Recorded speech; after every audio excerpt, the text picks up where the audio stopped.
Year 1 आई है CSE 2 2023 में, और मैं लखनऊ से हूँ, और अभी मैं IAS अंडर ट्रेनिंग हूँ हैदराबाद SVP NPA में। ये थर्ड अटेम्प्ट। हाँ, तो मेरी रैंक 236 आई थी CSE 2022 में, और उसके थ्रू मेरे को IPS अलॉट हुआ था। मैं प्लेसमेंट लिया था, मैं गोल्डमैन सैक्स में लगभग 15 मंथ्स काम किया मैंने, फाइनेंशियल फर्म में हूँ अमेरिका की, वहाँ पर उसमें मैंने काम किया था। मैंने 15 मंथ्स अप्रॉक्सीमेटली जॉब की थी गोल्डमैन सैक्स में। उसके बाद मेरे को भी लगा कि this job is not something that I want to do for myself. तो पीपल कनेक्ट और इंक्लूडिंग पर्सनैलिटी डेवलपमेंट, जो कि काफ़ी यूनिडायमेंशनल हो जाता है कॉर्पोरेट जॉब्स में, because of them being this job, उसकी वजह से मैंने डिसीजन लिया कि मैं नौकरी छोड़ के और UPSC की तैयारी करूंगा और अपनी करियर चेंज करूंगा। तो मेरा प्रीलिम्स में जैसे फर्स्ट अटेम्प्ट नहीं हुआ था, सेकंड अटेम्प्ट में मैं IPS बन गया था, और थर्ड अटेम्प्ट तो आ गया है। तो मैंने अपनी तैयारी घर रह के की थी लखनऊ में ही, और उसके मेजर 2 रीजन थे। पहली बात कि मैंने अपने सीनियर्स जो ऑलरेडी सर्विस में थे उनसे बात की, तो उन्होंने भी ये सजेस्ट किया था कि कोचिंग्स आपको इनिशियली हेल्प कर सकते हैं अगर आप जीरो से स्टार्ट कर रहे हैं, लेकिन अगर थोड़ा बहुत भी आपको आइडिया है तो फिर घर पे रह करके प्रिपरेशन करना एक रैशनल चॉइस होगी। उन लोगों ने भी घर पे रह के की थी, तो एक वो रीजन था। और दूसरा ये था कि मेरे घर वालों को भी ये मोटिवेशन था कि वो लोग पूरा सपोर्ट कर रहे थे।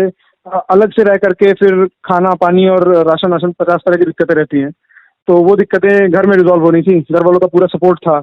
और रही बात सेल्फ मोटिवेशन की, तो उसमें तो वही मेन था कि एक आपकी इंटरनल ड्राइव होनी चाहिए कि आपको ये क्लियर करना ही है, अपने लिए करना है, अपने घर वालों के लिए करना है, या जो भी रीज़न आप अपने आप को दे पा रहे हैं उसके लिए करना है, बट वो इंटरनल ड्राइव आपकी होनी चाहिए। घर में रह करके वो भी फायदा रहता है कि आप लोगों से बात कर रहे हैं अपने घर वालों से, तो एक वो स्ट्रेस आपका जो भी बिल्डअप होता है दिन भर में, वो टोन डाउन हो जाता है। तो ये सारे मेजर रीजंस थे जिसकी वजह से मैंने सेल्फ स्टडी घर पे रह करके ऑप्ट की थी। तो मैं अपना स्टेप वाइज अगर बताऊं तो पहले अटेम्प्ट में तो मैंने बहुत सारे टेस्ट लगाए थे, लेकिन पहले मैं हुआ नहीं था। तो फिर बाद में मैंने रियलाइज किया कि it's not just about hard work कि आपने कोर्स प्रिपेयर कर लिया, it's also about smart work. तो सेकंड अटेम्प्ट में जो मेरी मेन चेंज जो मैंने किया था वो ये था कि मैंने नॉट जस्ट टेस्ट सीरीज तो मैंने थोड़ा सा टोन डाउन कर दिया था अपना। मैं प्रीवियस ईयर पे बहुत ज़्यादा फोकस करता था, पास्ट 10 ईयर्स और स्पेशली पास्ट 3 ईयर्स। तो पास्ट 3 ईयर्स के पेपर देख करके मैंने ट्रेंड ऑब्जर्व किए थे कि किस तरह से UPSC रॉन्ग स्टेटमेंट्स फ्रेम कर रहा है, ताकि वो आगे चल के भी हम लोग आइडेंटिफाई कर सकें कि जैसे कहा नहीं जाता है कि अगर पेरेंट ऑर्गेनाइजेशन है तो जनरली गलत होती है। उस तरह के जो ह्यूरिस्टिक्स हैं आपको 90% ऑफ द टाइम आंसर तक पहुंचाने में हेल्प करेंगे। उस तरह के ह्यूरिस्टिक्स मैंने प्रिपेयर किए थे कि ये मेरे ऑब्जर्वेशंस हैं, ये तरह के क्वेश्चंस आते हैं। तो मेन मेरा फोकस वो था प्रीलिम्स में, इस 2022 के अटेम्प्ट में भी और इवन 2023 के अटेम्प्ट में भी। पहले अटेम्प्ट में मेरे 84 के आसपास थे, 84 पॉइंट समथिंग। सेकंड अटेम्प्ट मेरे 114 पॉइंट समथिंग थे, और थर्ड अटेम्प्ट का तो अभी वैसे मार्क्स नहीं आए हैं, बट 96 के आसपास बन रहे थे मेरे जब मैंने कोचिंग से मैच किया था। हाँ, तो देखिए जैसे हिस्ट्री के लिए स्पेक्ट्रम हो गया, और NCERTs पढ़नी थी एंशिएंट मिडिवल के लिए, फिर ज्योग्राफी के लिए NCERTs पढ़ी थी, और राजस्थानी मैम के वीडियोस पड़े हुए थे यूट्यूब पे, वो मैंने देख लिए थे पहले। फिर इकोनॉमिक्स के लिए तो जो कोचिंग वाले नोट्स होते हैं वो देखे थे, और बाकी अपना इकोनॉमिक्स का बैकग्राउंड भी था, थोड़ी अंडरस्टैंडिंग थी उसके लिए।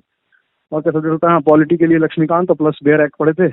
आर्ट एंड कल्चर ये सब के लिए तो NCERT देख ली बस बहुत ज़्यादा। पहले मैं प्रीलिम्स के लिए जो आपको बता रहा था कि हिस्ट्री में मैंने पढ़ा था स्पेक्ट्रम, और साथ में NCERTs जो होती हैं ओल्ड NCERTs। फिर आपका आता है सोसाइटी। तो सोसाइटी के लिए तो मैंने नोट्स बनाए थे अपने इंटरनेट से खोज के टॉपिक वाइज, और वो पढ़े थे। फिर आता है आपका ज्योग्राफी। तो ज्योग्राफी मैंने मेनली वही पढ़ा था जो आपकी NCERTs होती है, और बाकी जो प्रीवियस ईयर क्वेश्चंस और जो कोचिंग वालों के मॉक पेपर्स आते हैं तो उनसे अपने पॉइंट्स प्रिपेयर कर लिए थे। और उसके बाद आता है आपका पॉलिटी में मैंने लक्ष्मीकांत पढ़ी थी, बेयर एक्ट पढ़ी थी। बाकी जो साइड वाले टॉपिक होते हैं जैसे गवर्नेंस हो गया, सोशल जस्टिस, ये सब के लिए मैंने नोट्स भी प्रिपेयर किए थे ऑनलाइन ही, और प्लस टॉपर्स के नोट्स देख के।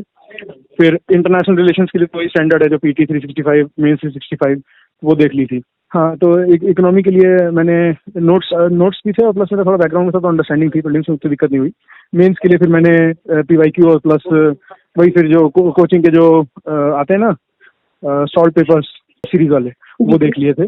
और क्या आता है, इन्वायरमेंट के लिए भी सेम, मतलब पेपर 3 में मोस्टली मैंने सेम ही काम किया था, बस सिक्योरिटी जो पोर्शन होता है उसके लिए मैंने अलग से अपने नोट्स बनाए थे, और एग्रीकल्चर वाले पार्ट के लिए हाँ वो मैंने दोनों नोट्स बनाए थे अपने। बाकी तो मैं ऐसे ही देख रहा था प्रीवियस ईयर क्वेश्चंस, प्लस आपका जो टेस्ट सीरीज के होते हैं सॉल्व वो वाले, और ये 2 मेनली। और एथिक्स के लिए मैंने इसी बार तो ज़्यादा कुछ नहीं किया था। इस बार मैंने एक पीयूष सर करके हैं, उनके कोचिंग मतलब उनके मैंने क्या कहेंगे सेशंस ज्वाइन किए थे। तो उनका मैंने कोर्स लिया था, तो वहाँ से मेरे को लग रहा है काफ़ी फ़ायदा हुआ। मेरा ऑप्शनल इलेक्ट्रिकल इंजीनियरिंग था because of my background itself. तो मेरा मेन फोकस था उन चीज़ों पे जो मेरा पिछली बार इतने सही नहीं रहे थे, जब या मेरे को लग रहा था कि मैं अप टू द मार्क नहीं था। मेनली GS1, GS4 और इलेक्ट्रिकल। तो GS1 में मैंने नोटिस किया था कि मेरे नंबर ऑफ डायग्राम्स या number of attempts, number of dimensions, वो चीज़ें कम थी जो मैंने अपने दोस्तों से डिस्कस की थी, कि जैसे ऑल्टरनेटिव डायमेंशन देना, कि हाउएवर जो क्वेश्चन में लिखा है उसके अपोजिट भी चीज़ें चल रही हैं, वो वाला एक डायमेंशन, प्लस थोड़े बहुत डायग्राम्स जैसे आर्ट एंड कल्चर के डायग्राम्स, वो सब मैंने GS1 में ऐड किए थे इस बार। एथिक्स में तो मैंने प्रॉपर तैयारी इस बार की, पिछली बार मेरे पास ऐसे कुछ नोट्स वोट्स नहीं थे, हैफाजार्ड था काफ़ी। इस बार मैंने प्रॉपर तैयारी की, मतलब सेशंस लिए और इवन क्या कहेंगे टेस्ट वेस्ट लिखे एक्स्ट्रा, तो वो एथिक्स की स्पेसिफिक प्रिपरेशन मैंने की थी। इलेक्ट्रिकल में तो वही था कि विथ अटेम्प्ट आपका इंप्रूव होने लगता है, चीज़ें भी ज़्यादा याद होने लगती हैं और एफिशिएंसी भी इंप्रूव होने लगती है। तो उसमें ऐसे अलग से कुछ नहीं किया था, लेकिन बस प्रैक्टिस की थी काफ़ी। तो ये 3 मेरे मेन फोकस एरियाज थे। अभी तो खैर 2 मंथ बचे हुए हैं, तो आई वुड मतलब मेरी ये स्ट्रेटजी होती कि मैं इस वक्त अपने सारे सिलेबस जो मैंने अपने नोट्स में कर रखा है या बुक में हाईलाइट कर रखा है, उन पॉइंट्स को मैं क्विकली रिवाइज करने की कोशिश करता, और थोड़ा टाइम में रोज 1 घंटा 1.5 घंटा डिनोट करता कि अपने जो अगर अपने मॉक लगाए हैं तो वो रिवाइज कर लें, और मेनली प्रीवियस ईयर क्वेश्चंस पे फोकस किया जाए कि उनके जो पैटर्न्स हैं वो अपने दिमाग में बैठाए जाए कि हाँ, इस तरह के पैटर्न्स में इस तरह की चीज़ें हम सोच सकते हैं कि स्टेटमेंट्स किस तरह फ्रेम हो रहे हैं।